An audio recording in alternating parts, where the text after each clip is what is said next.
It's probably one of the number one questions I get being a mom of 8 kids. And that question is, what on earth are y'all doing about college? And I can tell you, with 8 different kids, 8 different learning styles, 8 different ideas about what the kids want when it comes to their careers and all of the rest, college has been a big topic of conversation around here. Well, there is a university that I want you to know about because it just hits so many of the things that are really important when it comes to considering your kid's college education. George Fox University, it's the number 1 private school in Oregon. It's a Christian university. It's located in the heart of the Pacific Northwest. And what's so great is in addition to a top-notch education, students have the opportunity to grow and deepen their faith, and they can learn in this really pivotal time in their lives who God made them to be. I mean, let's face it, we need more people coming out of our universities who know how to be leaders and how to be leaders with character. And George Fox University offers more than 60 academic majors. And that includes a nationally recognized engineering program, a nursing program. It allows your student to pursue their passions and prepare for the calling that God has for them. And let's not forget about fun when it comes to college. George Fox University students have a great student life. There are weekly campus events, there's chapel, there's service opportunities. There are 23 NCAA Division III athletic teams. Here's something that is important to me. There's a study abroad opportunity. So if your student wants to go and experience life somewhere else for a semester, they can do that. There's outdoor recreation because, of course, we're talking about Oregon, so gorgeous. George Fox University could be just the perfect fit for your student as you are looking into college, career, and all that goes beyond. George Fox University, where your student will learn and thrive in the center of it all. Purposely. Your life, God's purpose. Listen at purposely.com.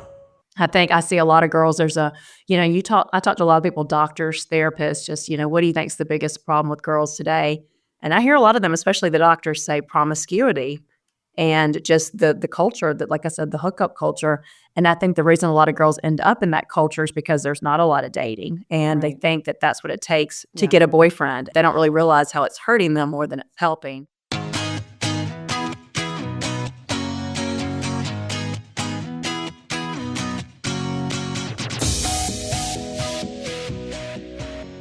We've had her on before, and you just loved her. She has graciously agreed to be back on the podcast today. I'm Julie Lyles Carr, and this is the AllMomDoes podcast, where we come alongside you for the season of life you're in, the kids you're raising, the marriage you're nurturing, and your spiritual walk with God. I am so excited to have today back on the show, Kari Kampakis. Thank you so much for being here today, Kari. I'm excited to be back. Thank you for having me again. It's always great to have return guests and to know what an impact you had for the listener the first time you were here. And now we get to talk about a fresh topic and a fresh project you've been working on. So before we jump into that, give the listener a little window on your world, where you're at in your life, what season you're in, where you're living, where are the girls, where are all the kids living these days? Just give us a little snapshot. Okay, I am a mom of 4 girls in Birmingham, Alabama. I'm sure my accent gives me away living here in the South. My daughters are for ages, 15 through 22. So I have 2 in college. One's at Auburn University. One's at the University of Alabama, which makes for a very fun Iron Bowl day when there's that rivalry. Absolutely. And then 2 that are still at home. One's in high school and one's in 9th grade at the middle school. Our middle school goes from 7th through 9th grade. So 4 girls. I'm married to Harry. Even our dog is a girl, so he's surrounded by girls. And I write books. I've written, 2 books for teenage girls, 2 books for moms, and I'm about to release my 3rd book for teen girls. It's really kind of come full circle because my first 2 books were for girls, and then I took a break, wrote for moms for a while, and then I went back to write for girls again. I love that. Yeah. And girl world is a whole interesting place. Over half of my kiddos are in the girl category. So we have 5 girls, 3 boys. And there are things that are similar in raising my kids, regardless of all of that. And then there are things that seem kind of specific to when you're raising your girls. And you have Mhm. been such a trusted voice and such a longtime voice in that arena. I got to tell you though, Kari, I think it takes some courage because I have a book on parenting as well. There's something about when you're writing about parenting or to kids in a certain age range that Yeah. is not for the faint of heart. So how did you decide initially that that was going to be an audience that you really wanted to speak to? Because you've got 4 people in your house, in your home, in your family who, can call you out for anything at any moment. Yes. Yeah, exactly. And it's tricky. And, you probably relate to this too. There are a lot of stories. I've been parenting over 20 years. And so there are a lot of stories even now that I think, wow, this would really help people, or this experience we've had would be really relevant, or this could go viral. This could be a popular subject, but it also would betray my daughter's trust. And so, Mhm. that's just a judgment call we have to make as moms and mothers, is just, we have to put our kids first and our family first. And I always tell my kids, if I ever had to choose between writing and being a mom, obviously I'm going to always put them first. And so I try to be very careful. Even since the beginning, I try to, if I'm sharing stories, if it's one that I feel like I need their permission on, I'll get that. It does help having 4 girls, especially now that they're older, because I can say when my daughter was in 9th grade and they don't know which of 4 daughters it was. Right. And so, sometimes I can do it that way. I'm actually working on a new book for moms where I can share more now than I could have a few years ago, just because we're past, that season of high school, all of them being there in the thick of it. And so, like I said, it's just kind of a dance. But what it always comes back to me, for me, is just, can this help the moms behind me? And is this something I feel called to share? Is this my story to share? And a lot of times the perspective I bring is just my perspective as a mom, or the mistakes that I've made, or what I wish I'd had done differently as I look back. And, typically if somebody's going to look bad in something that I write, I want it to be me and not my child. Right. And right. so, that's the number one priority, protecting their privacy and, knowing what's my story to tell and what's their story to tell. And really just, having all those things in mind while I'm also trying to consider, okay, what do I see these moms behind me, especially going through? I feel like they have even bigger struggles than what my generation did. And what do I know that might be able to help them? I'm finding that to be a really interesting dance as well, because when I first started blogging a million years ago, my kids were very central to that blogging journey and they loved it. We all loved it. I mean, we had fun. We didn't think of it this way at the time, right, Kari? But we were creating content together. We were doing funny videos and we were doing this and we were doing that. And I had my kids numbered. I didn't put their names out there at the time, not because of today's climate around privacy on social media, but just because the internet and using it in that way through blogging was just the wild, wild west. I mean, like none of us knew what we were doing. I didn't use my own name. The kids were 1 of 8, 2 of 8, 3 of 8. We went that direction. It's interesting today when we think about and talk about privacy for our kids, because now I feel like there's a different expectation on what it means to be I'm going to use air quotes here, but good mom when it comes to your children being on your social channels or in your books or in your talks or whatever. And you're right, it is a very unique dance to both want to be authentic and vulnerable with the challenges you've had, with the specifics and some of the details of that. And yet at the same time, making sure that we're not exposing our kids in a way that is unfair or something that they would not want. And I got to be honest, Kari, sometimes it's left me a little stymied, on my own social media accounts. Like, I'm not quite sure. Like, I think my kids are really interesting. I'm not sure that I'm that interesting. So I'm not really sure what I have to show of my daily life. Or like, I don't know, like, okay, well, here's the cottage cheese I'm going to make as part of my lunch. Like I don't really know sometimes. So I think we're all navigating this together. And you and I are the first generation who have been parenting in this way, in which internet, social media exposure, all of that came to the forefront. I do tell my kids from time to time, hey, remember, this has been my first rodeo too. I mean, I didn't have a generation before me that said, hey, here are the things we learned. Here are the places we messed up. Here's what we learned about how to do it better. I mean, we've been out here just kind of pioneering some of this stuff. So now, Kari, tell me, you are really specific in this newest project, which is a devotional called Yours, Not Hers. You're really focused on teen girls heading into college in that age group. Now, within the years I spent in vocational ministry, I was primarily working with adult women. So those who were just coming out of their college ages and then heading into the next season of their lives. You've had such a window and a heartbeat for this specific age group.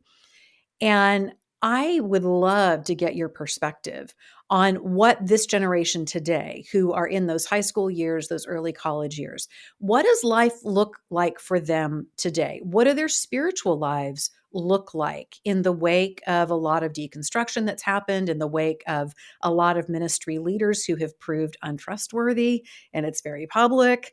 Like, what are you seeing that's coming to the forefront for this next generation of young women coming up behind us? Yeah, I mean, so many things. I think basically probably one of the biggest issues is just social media and technology, as we would all guess. It's just changed the game of everything, especially in those formative years. And what we have to understand as moms is like what we feel, they feel on an amplified basis. And so, even when you know how to talk yourself through it, just the jealousy or the envy or the comparison that you feel, just the discontent that can create and the anxiety or knowing every time you're left out. I just think it's such a perfect storm of circumstances. And, really the way that I ground myself and all of that is through faith, which is why my books are based in faith and, just trusting God's plan for me, his plan for my children, knowing that we're all made, I say authentically and not identically. Nobody's life is supposed to look exactly the same, but like we all are called to do different things in this world. But, I think about even as a young mom, I'm so thankful that social media didn't exist even at that time, because we're the last generation that I feel like had a one foot in both worlds, parenting with social media and without it. But I'm like, it's hard enough to feel like you're comparing yourself to the mom in your play group or your sisters and your sister-in-law, or, you're going to a Bible club. Those comparisons are hard enough, but moms today can compare themselves to every mom on the planet, which you're going to always feel left behind or like you're not doing it well, or, you're making this decision and somebody else is making a different decision. And so I think there's just a lot of noise and distraction.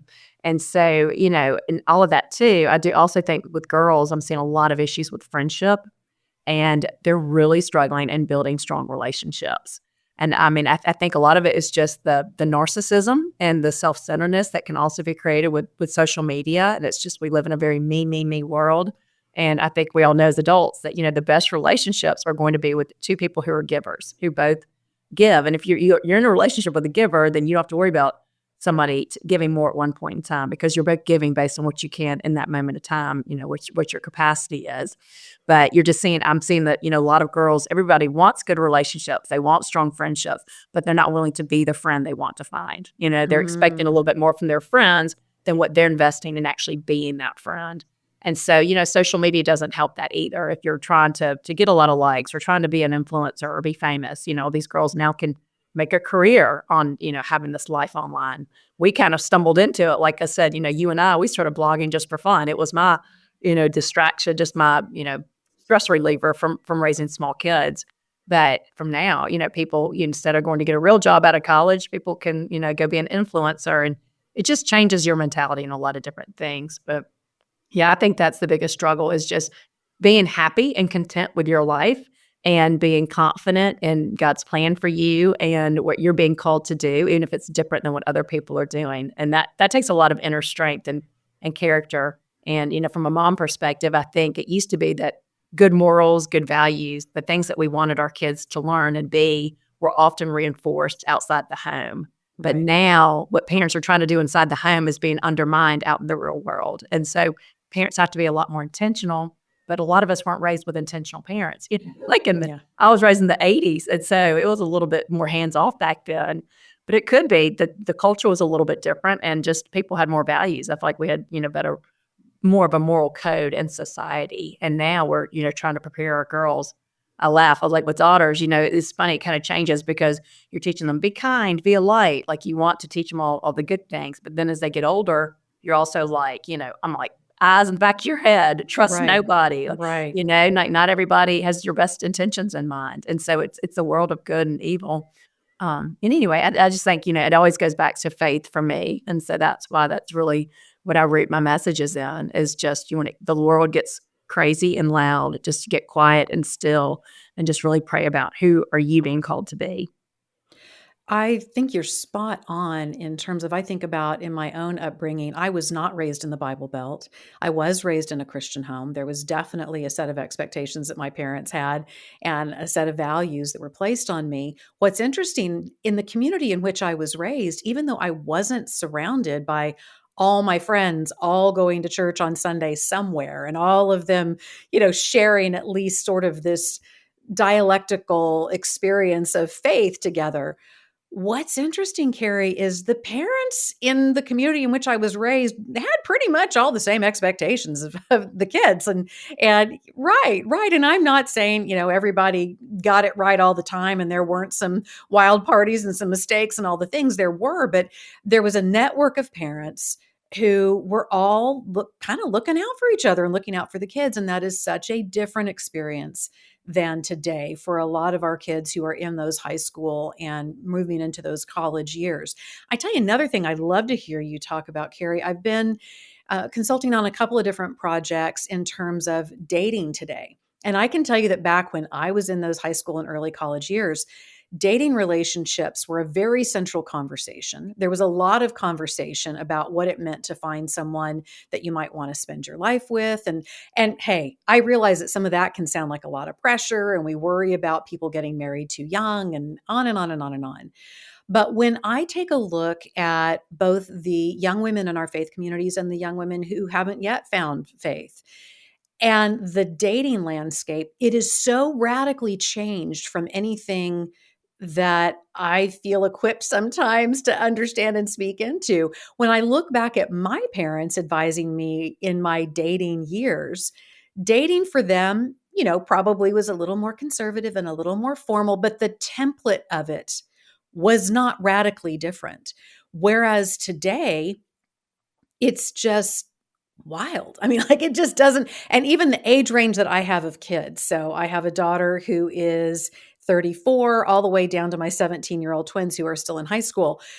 Even looking at that over the span of that 16 and a half year age gap between my oldest and my babies, all of that has looked really different. So what is a snapshot of what you're seeing when it comes to young women today in those ages that you're writing to, when it comes to what at least was really important to me, which was those dating opportunities, those romances, all of that early onboarding of thinking about the person I might want to spend my life with?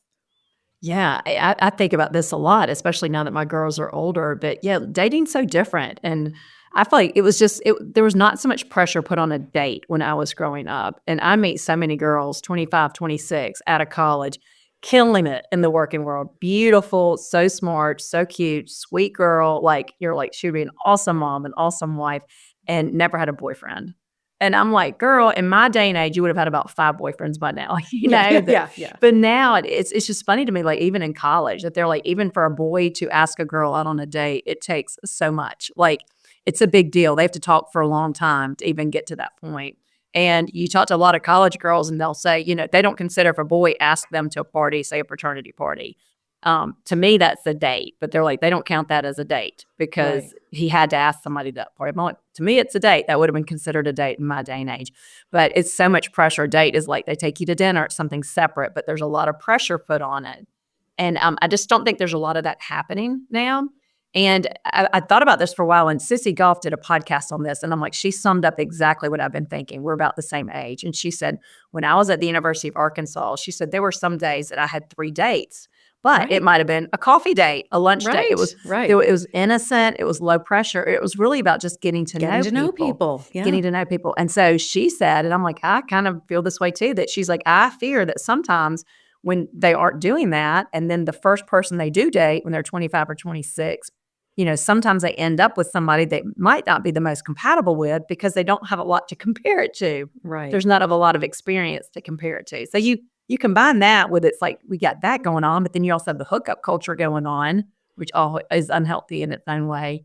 My opinion about dating is you learn from different people. I have a priest here. He's over at the Catholic school locally, and he always says dating's about rejection. That's what I tell the kids. It's it's meant to help you find the one person you're meant to marry. And he goes, some people, immediately, first date, you're not compatible. Some people, it might take, 6 months to get to those hidden things that you didn't realize at the front.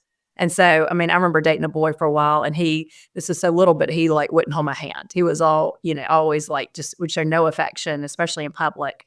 And not that I'm like wanting to be all handsy, but I was like, okay, I need a little bit more than that. Like, I want a husband who wants to hold my hand. So when my husband and I started dating, he's very affectionate. And I loved that he would just grab my hand. And so that sounds like something so little, but that's something I could not have found. I wouldn't have really discovered through 1 month of dating. I kind of needed to get to know a person.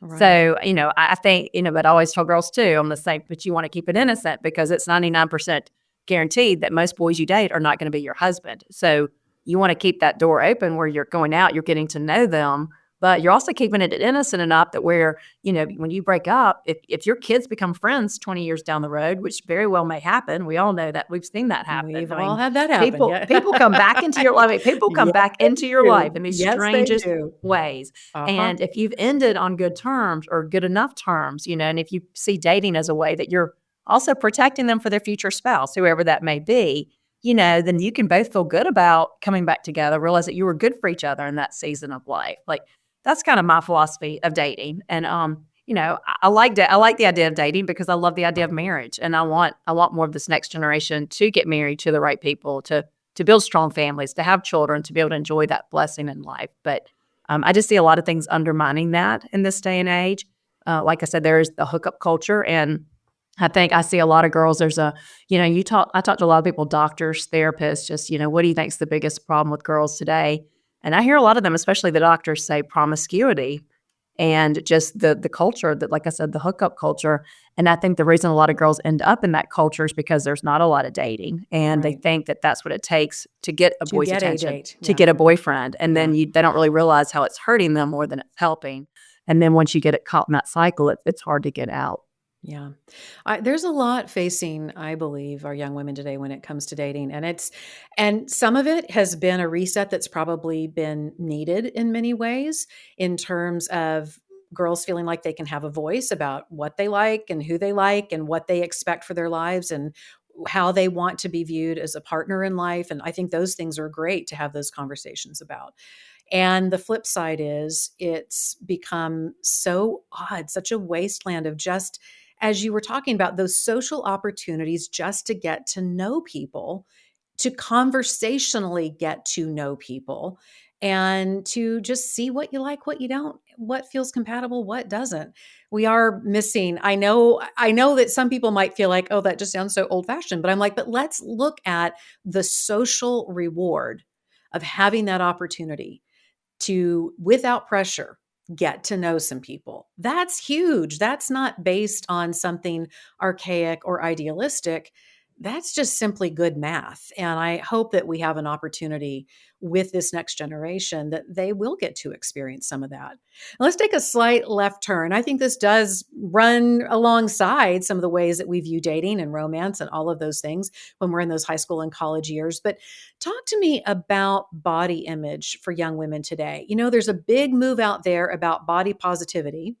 And yet we've just recently had the Golden Globes. And if you've seen what was happening on the red carpet there, you see a lot of people who are held out as the ideal, who, it's going to be my guess, and I'm not saying this with judgment, I truly am not, but I'm like, that girl is having a crouton and one snap pea a day from what I can tell. And so how do we balance that with our young women to, want to enforce good and healthy habits that are going to help them sustain throughout life? And yet at the same time, I don't know. I just think we've got it really twisted up in body positivity because we say one thing, we idealize an image another. I mean, wow, talk about treacherous waters. But I'm just going to throw you out there and see how you swim, Kari. So talk to me about that. Yeah. I think it's a great topic. And I talk about this in More Than a Mom, had a whole chapter on body image. But I think that I've read statistics that 95% of females struggle with body image. I mean, I know I have, probably more so in certain seasons than others, but it's a lifelong battle for most females, and especially having daughters. It's something that I was so aware of early on. But it's hard. And I think for the girls behind us, teenage girls today, it's even harder because it's almost like a second mirror. I call social media can be a second mirror. I And like what that. really helped me think about that was I know a girl that she's in her 20s now, but she was telling me when she was a teenager, I mean, she has the cutest figure. She's got a curvy figure. She's busty, cute little bottom and, tiny little waist. So adorable figure that somebody that's, straight, that has no curve would envy that figure. But she had some friends that were built like toothpicks. And so she would feel pretty good about her body, but then she'd see a picture of herself on social media next to her friends and she feels big next to them. And so again, it goes back to the comparison. But, God, again, created all of us so differently. And it really is about learning to love the body that you're in. And so, one thing I've always tried to do with my girls is just to talk about health. And, you have to be careful. And I think we live in a world of extremes where people talk too much about something. You can swing too much either way. And, there's a new, I don't know if it's called an eating disorder, but there's a disordered eating pattern that a lot of moms aren't aware of. But it has really gone along with this clean food movement that you hear about, which I love the whole clean food movement. I think overall it's a good thing, but in a lot of cases it's been taken to extremes. And so a lot of girls that end up with eating disorders in this day and age, it starts off, their friends were like, oh, she's so healthy. She's cut out meat. Well, then a few weeks later, she's cut out dairy. She's cut out, and what happens is they cut out everything until they're only eating 10 foods a day and they're not getting the nutrition they need. And so it's called orthorexia. Yes. And it flies under the radar because on the surface, it looks like they're eating good. healthy, but they're not getting the nutrients they need. So I always center the conversation around that with my girls. Like, you don't, obviously you want to be in a healthy range and your weight fluctuates. And I think that's normal for most people and it's okay. There are some seasons where we weigh less and some we weigh a little bit more, but it's going to fluctuate. But, I'd give examples like this. And I have a friend that she says it now, she's my age and she's like, I break bones all the time. And she broke a bone in her arm and had to get these rods to put them back together because her bones won't fuse together after 20 years of an eating disorder. Her bones are really fragile.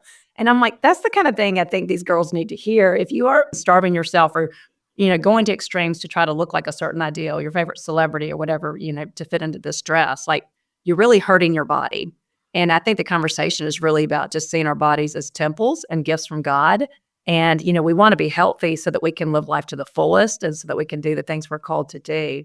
And we have to remember that our bodies we only get one body in life and it has to last us a long, long time. And, your body might have to last you 100 years. And even when my mom was in the hospital and older and having problems, I would tell my girls, like, this is, if you live to be 80, 85, this might be you, and the choices that you make in your life, especially when you get to be where I am, like they really impact the kind of life you're going to have later on. And, some things we can't control in our life, but, we can all try to make healthy choices. And that, that goes from not only the foods we eat, but anything that we're putting into our body.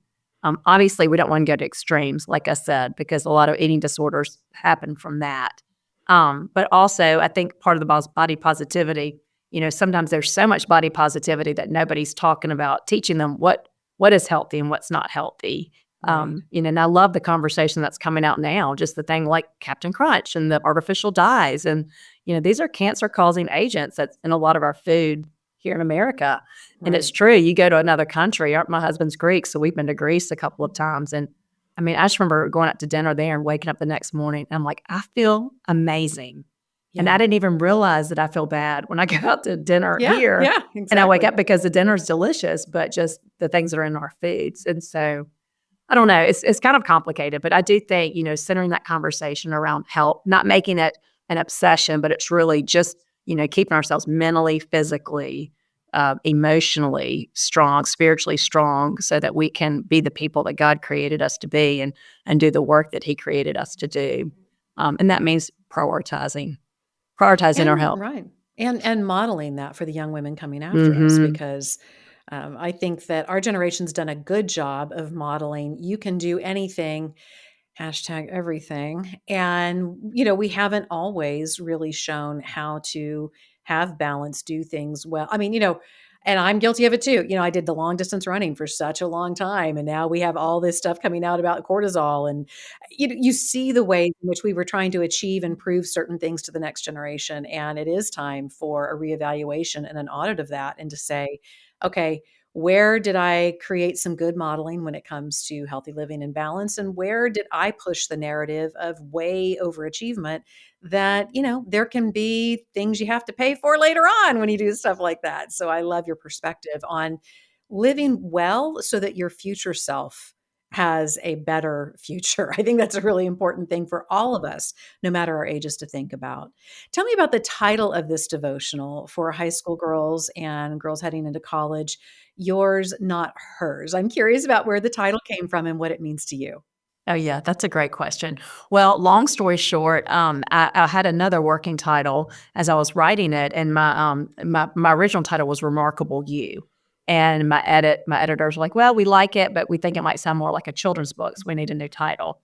So we spent a few weeks tossing around different titles. They came up with a few, but the theme of the book is comparison, and it's really about learning to love your life and to cheer for other girls too. Like, all the things that you want, not only to love your life, but to also not live your life in envy of somebody else's Right. story, to be able to cheer them on in their race while you're running your race.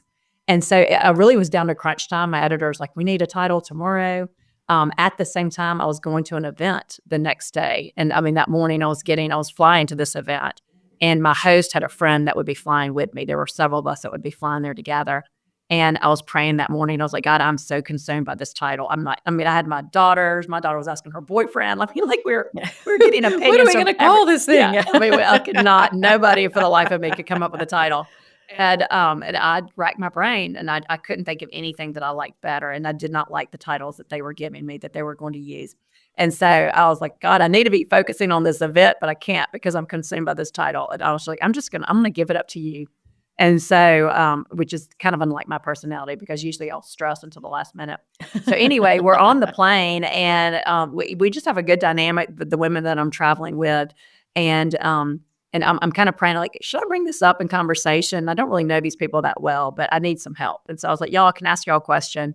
I've got this new devotional coming out. We're trying to title it." I told them the story. So one of the girls, she's from Knoxville, Tennessee. She's a doctor there, and she's just listening. And she goes, "It sounds like you're saying to me, yours, not hers." Mm-hmm. And I was like, "Oh," I love that. And so that became the title.